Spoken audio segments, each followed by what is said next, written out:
কেউ ভাই কত লটারি কত? 10 টাকা ওটা আমি তো হয়ে গেছে ভাই, টাকাটা মনে হয় বাচ্চা রেখে বসছি। একটা কাম করেন, আপনি আমার টিকিট দেন, আমি আর দিতেছি, ঠিক আছে?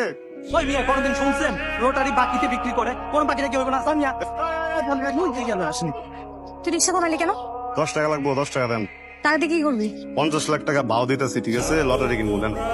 20 টাকা হবে? 20 টাকা দিতেছি। আপনাকে ডাক করতেছেন আমাদের? হ্যাঁ, তোর সাথে আমার কিছু কথা আছে। তাহলে সাংঘাতিক গতিতে কোয়ালা না, আমি সব কাম কাজ ফালাইছি, আপনার বাপে কিন্তু আমার সাংঘাতিক ঝামেলা ফালা দিব। হাই, তোর আমি কতবার বলছি আমার আপামনি আপামনি ডাকবি না? আরে কি কি করতেছেন আপনি? আমি তো বুঝতে পারতেছি না। আমি নাম করে ডাকবি, তুমি করে বলবি। কেন ডাকছস? তাড়াতাড়ি ক, কাম আছে, তাড়াতাড়ি ক ক। হাই, রে ভাই বলতে বলছি। আপনার সমস্যাটা কোন জায়গায়? হ্যাঁ, আপনার মনে ডাকলে কোন সোপ, আবার প্রিয়া ডাকলে কোন সোপ। আমি এখানে তো ফাল দেবো, ওখানে কর, আমি ফাল দেয় এখান থেকে। আচ্ছা বলতো আমাকে কেমন লাগে দেখতে? মোটামুটি বালা। তোর কাছে কেমন লাগে?